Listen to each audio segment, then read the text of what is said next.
Okay, big guy, you ready? All right, welcome everybody to another episode of The Torch, where I'm torching my $100 million company to turn it into a $1 billion company. And it's tough. I want the same level of commitment for you and your business, so we're doing Facebook Lives. This is episode, what episode is this, JP? 15? 15 or 16. 15 or 16. My name is Matt Manero. The name of the company is Commercial Fleet Financing out of Dallas, Texas. I've been in business 21 years.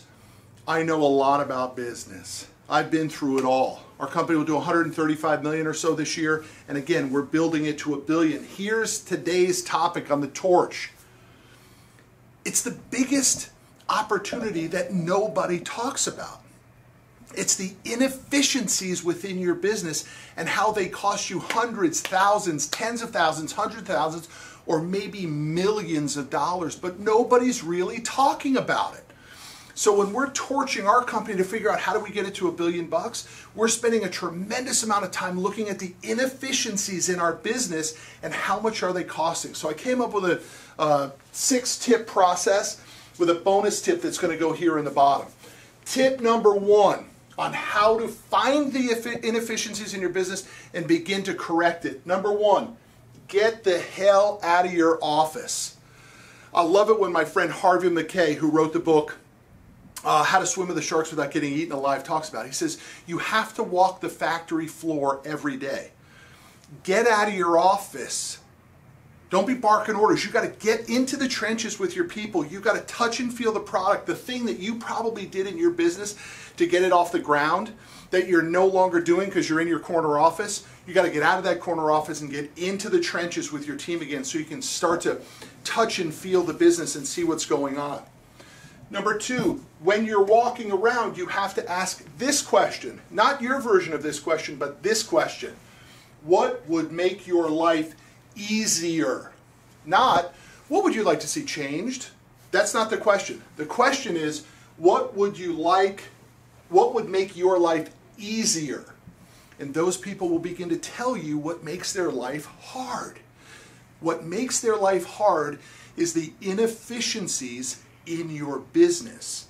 And this question will begin to smoke those inefficiencies out from the employee back to you, the employer. Number 3, this is not in any sequential order of importance, because if it was, number 3 would be number 1. No Superman or Superwoman complex is allowed. You cannot have one person in your business that controls that whole department. You cannot be Superman or Superwoman, and you cannot have a Superman or Superwoman in your office. You must have multiple people who can do the job at hand. Otherwise, this person, male or female, has the keys to the inefficiency.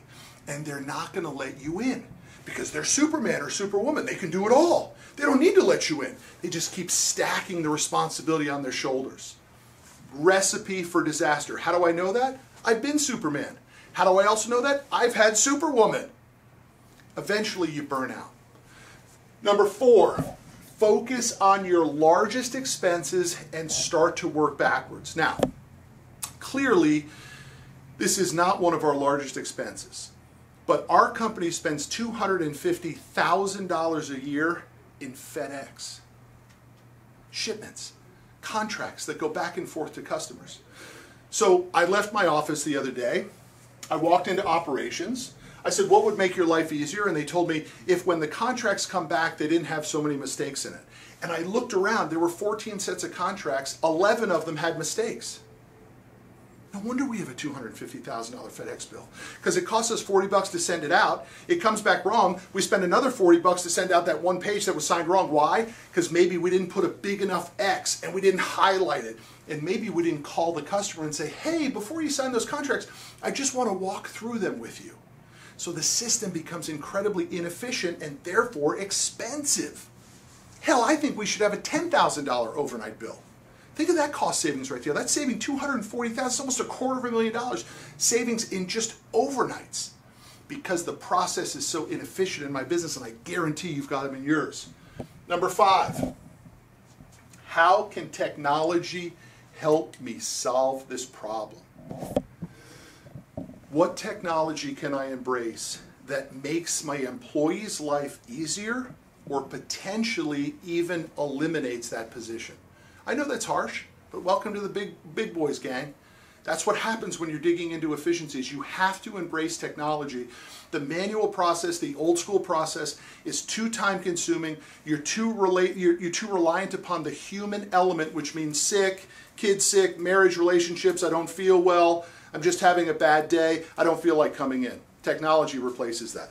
There is no emotion in technologies. 6, you might need to take a step back to take steps forward. I'm torching my $100 million company. The torch has probably cost us $25 million in revenue already, because I had to get rid of a group of people who no longer bought into the core values that I wanted to run this company by. And I lost revenue because of that. Now, we've gone and replaced them, but the revenue hasn't been replaced for my new people yet. So sometimes you've got to take a step back. How about a $25 million step to be able to step forward? The last.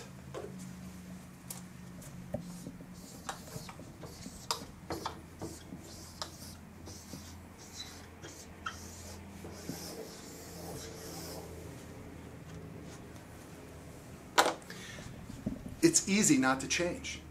It's easy to just say, man, if it isn't broken, I'm just going to leave it the way it is. The company's doing fine. So what if we have a $250,000 overnight bill? We're doing fine.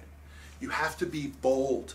When you're looking for efficiencies, you have to peel the onion back all the way to the basis, all the way back to the beginning again, to be strong to change. Because most businesses have so much inefficiencies. 10%, 20%, 30% of their revenue and profits are wasted because of the inefficiencies, because the owner isn't bold enough to say, let me see what's going on. What would make your life easier? How could technology potentially fix this problem?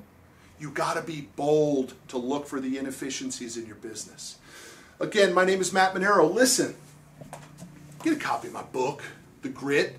It's at mattmanero.com. I got another book coming out in 2017 called I Need More Money. Follow me on social media, at Matt Manero on all social media channels. Take a look at us on Facebook. Take a look at us Twitter, Instagram, all that sort of stuff. Learn about my company, Commercial Fleet Financing out of Dallas, Texas. Till the next time we talk. Thanks.